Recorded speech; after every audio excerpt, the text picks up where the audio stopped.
Let's focus a bit more on the economy. President Akufo-Addo enumerated a 12-point plan in his economic address. We've mentioned one of them, import substitution.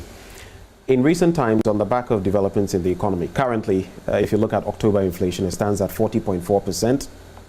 The CD is still trading to the dollar at around 15 CDs, 14.50. Depending on where you go, people even quote prices as high as what, 17 CDs, depending on where you choose to go. But that's not the official Bank of Ghana rate. Then you look at the IMF situation. When you contemplate all of this, and the fact that recently, I actually heard you talk about the 80 members of parliament on the majority side who had tried to get out the finance minister, Ken Ofori-Atta, a novelty in the Fourth Republic and, you know, across the history of our country. You said they had earned your respect, but going back after having listened to Mr. President and saying, okay, they will agree for him to read out the budget statement, go through the appropriations and all of that, do you feel they have failed? I don't think they have failed.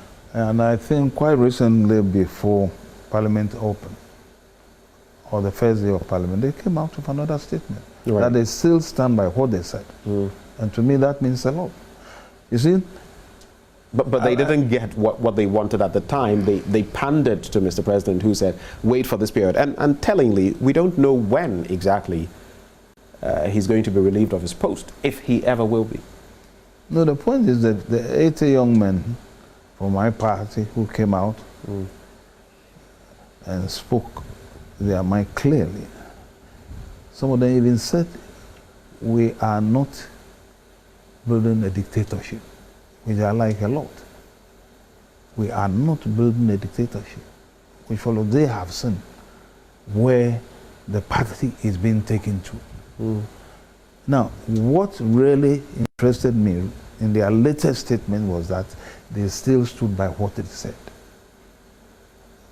If Parliament, if the government is going to push, what do you call it, the budget through Parliament, they will not be part of it. Right. They made it clear. Right. And this is a very, very important statement. You hardly hear about this, such things. You hardly. Apart from few people who have resigned on principle as ministers only that long ago in this country. So honestly, I respect those young men, I must tell you. And I believe, as I warned them last time, their first statement, that they should not allow themselves to be talked out of what they wanted to do by the president.